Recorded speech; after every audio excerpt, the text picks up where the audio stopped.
Price Lord. இந்த செவ்வாய்க்கிழமை காலையிலே உங்களை சந்திப்பதிலும் இந்த சந்தோஷம். இந்த நம்முடைய ஆசீர்வாதத்துக்கு ஒரு வேத பகுதி வாசிப்போம். அது சங்கீதம் 71:20. அநேக இக்கட்டுகளையும் ஆபத்துகளையும் காணும்படி செய்த என்னை நீ திரும்பவும் உயிர்ப்பித்து திரும்பவும் என்னை பூமியின் பாதாளங்களிலிருந்து ஏற பண்ணினீர்.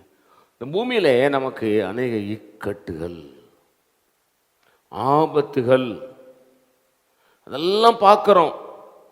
ஆனால் ஆண்டவராகிய இயேசுவை ஏற்றுக்கொண்ட உங்களுக்கு எனக்கும் வேதம் சொல்லுகிறது, நம்மை ஆண்டவர் திரும்ப திரும்ப உயிர்ப்பித்து திரும்பவும் நம்மை பூமியின் பாதாளங்களில் நம்மளை ஏற பண்ணுவீர். ஏக இக்கட்டுகள், எங்கே பார்த்தாலும் விபத்துகள், எங்கே பார்த்தாலும் ஆக்சிடென்ட்டுகள், எங்கே பார்த்தாலும் கொள்ளைகள். ஆனால் நம்முடைய ஆண்டவராகிய இயேசு என்ன செய்கிறாராம்? வசனம் சொல்லுது, அநேக இக்கட்டுகளையும் ஆபத்துகளையும் காணும்படி செய்தீர், என்னை திரும்ப உயிர்ப்பித்தீர். ஒரு நாளும் என்னை புதுப்பித்து உயிர்ப்பித்து இந்த பூமி என்கிறது ஒரு பாதாளம், இதில் ஏற பண்ணினீர். எப்போ நம்மளை விழுங்கும்? பிசாசானவன் கர்ஜிக்கிற சிங்கமோல் எவனை விழுங்கலாம் என்று வகை தேடி சுற்றி திரிகிறான்.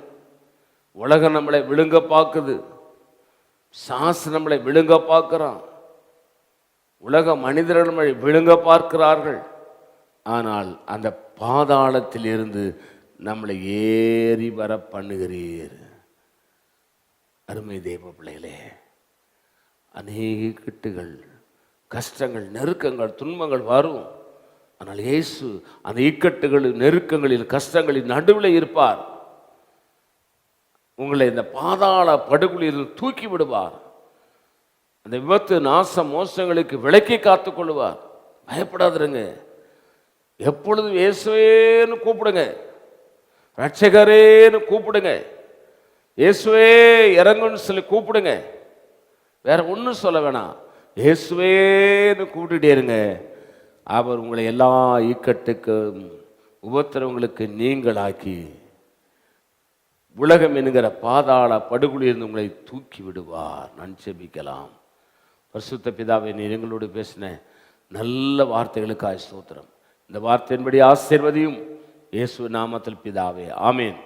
God bless you. கர்த்தர் உங்களை ஆசீர்வதிப்பாராக.